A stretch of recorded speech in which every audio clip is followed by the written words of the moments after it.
Dream course ko sana 'to kaso universities lang sa NCR ang may music school. Wala sa ibang region and province. Mag-aaral na lang tayo ng music sa Europe. Depende regional baka naman.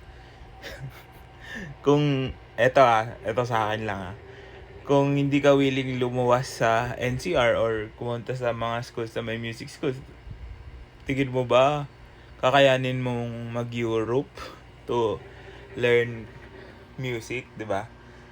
Ano lang naman You have to also understand that there's a lack of teachers din, no, na credible.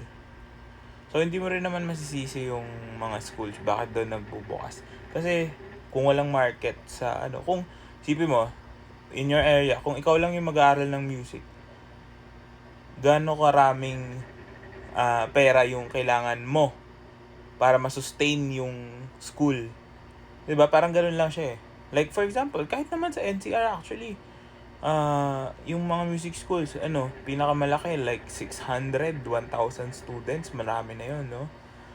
Compare mo sa ibang courses or sa ibang programs na 10,000 plus students nila, no, or something like that. 'Di ba? Pwede na sabihin na yung music kasi dito sa atin is still a very, very niche field of study. Very, very small percentage yung kukuha nito.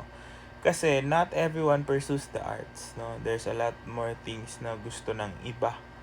And it's not bad, no? Pero yun yung reality, no? Not everyone can do it. Ngayon, kung dito pa lang, no, sa sa situation na to, medyo nahirapan ka na. Think about it this way, no? Sa Europe, yung mga music schools, usually, ang acceptance rate nila is 1%. So, sa 100, isa lang yung kinukuha. Parang ganon. So, kung 2,000 kayo, ilan lang yung kukunin niya? 20 people? So, isipin mo yun. No? Dito sa Pilipinas, yung acceptance rate, almost 100%, no? I had classmates doon. Ewan ko, yung pag nag-take ka ng college admission test, no? Like for example, USTET, ganyan. Tapos di ka pumasa sa course mo, may mga leaflets yun na sinasama yun. Papadalan ka. Ewan ko kung ganun pa rin ngayon, no?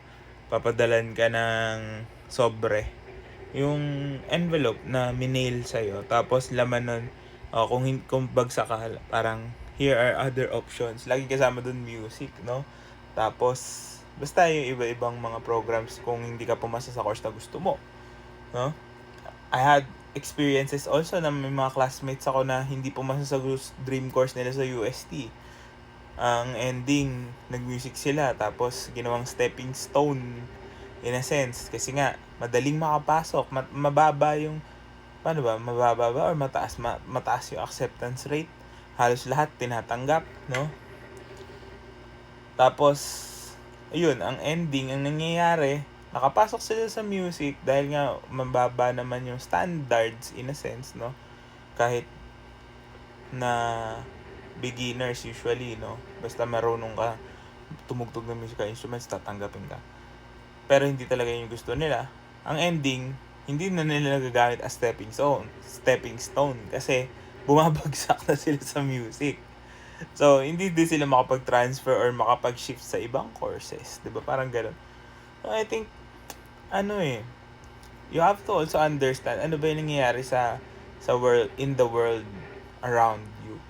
So, kung ikaw gusto mo mag-pursue ng music, I don't think dapat natin sisihin yung DepEd and CHED because they're doing what they need to do, no? Kung mag-offer man ng music courses sa regional level, meron naman mahirap lang talaga kasi yun nga, lagi mo isipin, ikaw lang mag-isa. Kung ikaw lang mag-isa yung mag-aaral sa lugar nyo, syempre hindi ka rin naman masusustain, di ba? Parang ganoon lang So, you really have to work for it. Ako nga, di ba? Cavite.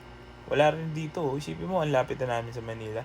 Sobrang daming musicians dito sa Imus, no? Maganda yung band culture, Maraming, if you look back sa mga orchestra members, maraming taga Cavite na orchestra members sa PPO before, even before, no, CCP orchestras.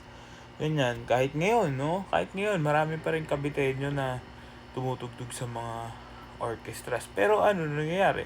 Sa Manila pa rin naman tayo naghahanap buhay. Sa Manila pa rin tayo nakabase. So, hindi mo naman pwedeng ipilit na dalin mo doon yung ano. Is it sustainable kapag dinala sa'yo yung music? 'Di ba? So, yun lang. Natawa lang kasi ako dito na parang, sa Europe. Sa Europe ka na mag-aaral. Sa Europe, okay, no? Libre yung aral doon. Pero, yun nga, sa dami ng nag-a-apply, minsan nga, parang I've heard may mga music schools, libre aral, pero 0.2% lang yung acceptance rate nila, no? Sa ibang Asian countries na lang, for example, sa Singapore, no, may mga music schools doon. Ang acceptance rate nila, I think per batch 20 lang, no? So, it's a very niche program na actually kung tutuusin, maswerte sa Pilipinas na kahit anong instrument mo or wala masyadong quota in a sense, 'di ba? Lahat ng gusto mag-aral ng music pwede if you have the capacity to learn. Tsaka ayun nga, kailangan lang siguro porsigido ka. Kasi kung nalalayuan ka, wala tayong choice. Yan yung meron as of now. I think ganun din, no, sa ibang bansa. Hindi lang natin nakikita na parang dito sa hub na to marami pero doon sa ibang lugar wala. May mga ganun din kasi hindi naman talaga siya widely known and hindi rin siya widely accessible. So, yun yung kailangan natin. So, if you wanna change how it works, start within yourself, no? Learn it the right way, learn it properly, and then maybe madala mo kung nasaan kang province, no? Mag-aral ka, pagbutihan mo, and then ikaw na yung magdala. Ikaw na yung mag-start, no? Start a grassroots program. For example, kung violinista ka, magtayo ka ng ansam, no, within your area. Magturo ka ng mga bata dyan, mga estudyante, para pwede kang lumapit siguro sa local government nyo, maraming interested dito, no, na gusto mag-aral and maybe makapagtayo. Kasi mahirap din talaga na dalin mo doon yung music school, especially kung wala naman taong professional na nandun, 'di ba? Parang ganoon lang din eh. So, lahat sila nagtatrabaho sa Manila. Kasi yung mga magtuturo sa iyo nasa Manila, no? Yung mga nagtuturo sa Visayas nandun sa Cebu or sa sa Bacolod, no? So, hindi mo sila pwedeng basta-basta na lang dalhin because their livelihood also depends on where they are. No, kami nga, 'di ba? Ang lapit na Cavite sa Manila. Hindi pa rin madala talaga dito sa Cavite yung hub na 'yon, no? We still go to Manila. So, wala. That's just the reality of it. If we want to be so idealistic, mahirapan tayo kasi the world doesn't revolve around us. Yun lang yung tatandaan mo. So, you have to find ways for it to work for you, and then hopefully in the future makapag-influence ka ng mas madaming tao na makatulong din sa'yo, no? Kasi kung magtatayo ka ng music school sa isang probinsya, sa isang liblib na lugar na wala naman ding interest, what's the point, diba? Of course, it's a school. You need students. Kung walang students, di wala ring school. It won't be sustainable. Yun lang din, isipin natin. Let's not be, I just want to inform, no, based on my experiences din, no, na I think wala namang may kasalanan. It's just how it is right now. So, let's work with what we have.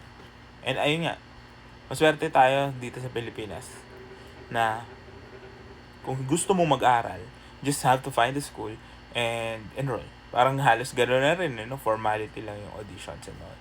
Siyempre may mga schools na mas mataas yung standards, pero almost all schools will accept you if you're willing to learn and you can put in the work.